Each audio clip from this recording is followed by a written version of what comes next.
ಅಮ್ಮ ತಿಂಡಿ ರೆಡಿ ಆಗಿದೆ ಬನ್ನಿ. ಹಾ ಹೌದಾ, ಏನ್ ಮಾಡಿದ್ಯಾ ತಿಂಡಿ? ಬಿಸಿಬೇಳೆ ಬಾತ್ ಕಣ್ರಮ್ಮ. ಹಾ ಸರಿ ಬಿಡು. ಮಂತ್ರ ಬನ್ನಿ. ಬಾಮ. ಏನತ್ತೆ ತಿಂಡಿ ರೆಡಿ ಇದೆಯಂತೆ? ನಡಿ ಬನ್ನಿ, ನಡೀರಿ. ಮಂತ್ರ, ಏನ್ ಮಾಡ್ತಾ ಇದ್ದೀರಾ? ತಿಂಡಿ ಮಾಡಕ್ ಹೋಗ್ತಾ ಇದ್ದೀನಿ. ಯಾಕೆ?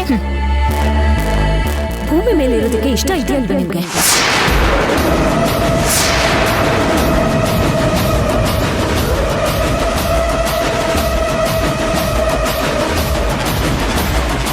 ಅರ್ಚನಾ, ಯಾಕಮ್ಮ ನಿನ್ ಬಾಯಿಲಿ ಇಂಥ ಮಾತು? ಏನ್ ಮಾಡಿದ್ಲು ನಮ್ಮ ಮಂತ್ರ ಅಂತದ್ದು? ಮತ್ತೆ ಇನ್ ಹೇಗ್ ಮಾತಾಡ್ತಾರಮ್ಮ? ನಿಮಗ್ ಗೊತ್ತಿಲ್ವಾ ನಾನ್ ಯಾಕೆ ಮಾತಾಡ್ತಾ ಇದ್ದೀನಿ ಅಂತ?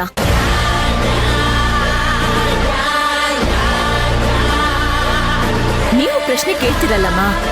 ಅಲ್ಲ, ನಾನೇನ್ ತಪ್ಪಾಗಿ ಮಾತಾಡ್ದೆ ಈಗ? ಏನಮ್ಮ ಇದು? ಏನು ಗೊತ್ತಿಲ್ಲದೆ ಇರೋ ತರ ಮಾತಾಡ್ತಿದ್ರಲ್ಲ. ಹಾಗಾದ್ರೆ ಮಂತ್ರ ಅಂದ್ರೆ ಯಾರಿಗೂ ಪ್ರೀತಿನೇ ಇಲ್ವಾ ಈ ಮನೆಯಲ್ಲಿ?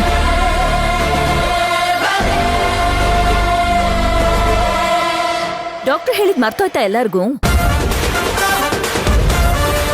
ಅಯ್ಯೋ ಹೌದಲ್ವಾ, ಡಾಕ್ಟರ್ 24 ಅವರ್ಸ್ ಏನು ತಿನ್ಬಾರ್ದು ಅಂತ ಹೇಳಿದ್ರು. ಬೆಳಿಗ್ಗೆ ಎದ್ದ ತಕ್ಷಣ ತಿಂಡಿ ತಿನ್ನ ಅಭ್ಯಾಸ ಅಲ್ವಾ ಅತ್ತೆ.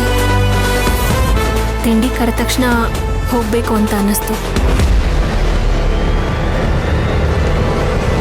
ಅದರಲ್ಲೂ ಒಂದು ತೊಟ್ಟು ನೀರು ಕುಡಿದೆ ಫುಲ್ ಹಿಂಸೆ ಆಗ್ತಿತ್ತು.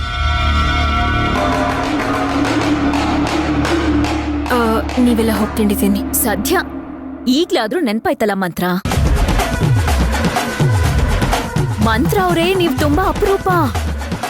ನಿಮ್ಮಂತವ್ರು ಬೇಕು, ಇರ್ಬೇಕು. ಬರೀ ಶಾಂತಿ ನಿವಾಸಕ್ ಮಾತ್ರ ಅಲ್ಲ, ನಮ್ಮ ಆಫೀಸ್ಗೂ ನೀವ್ ಬೇಕಲ್ವಾ? ರತ್ನಮ್ಮ, ತಿಂಡಿ ಏನ್ ಮಾಡಿದೀರಾ? ಬಿಸಿಬೇಳೆ ಬಾತು.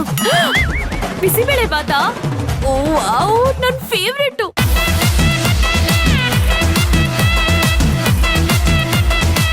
ತುಪ್ಪದ ಗಮ್ಮ ಹಾಗೆ ಮೂಗಿಗೆ ಹೊಡಿತಾ ಇದೆ. ಏನ್ ಸಾಸಿವೆ ಹಾಕಿದ್ದೀರಾ? ಅಯ್ಯೋ ಕರೆಕ್ಟು ಕಣಮ್ಮ.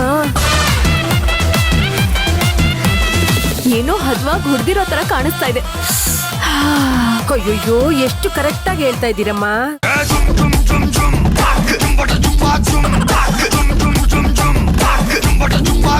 ನಿಮ್ ಮೂಗ್ ಎಷ್ಟು ಚೆನ್ನಾಗಿ ಗಮ ಹಿಡಿಯುತ್ತಮ್ಮ. ಅದಾಗೆ ಮನ್ಸಿಗೆ ಕಳ್ಸಿದ್ರೆ ಮನ್ಸು ಹೊಟ್ಟೆ ಕಳ್ಸುತ್ತೆ. ಹೊಟ್ಟೆಗಾಗಬೇಕು ಅನ್ಸುತ್ತೆ. ಅದಕ್ಕೆ ಮೋಸ ಮಾಡಬಾರ್ದು ಕಣಮ್ಮ.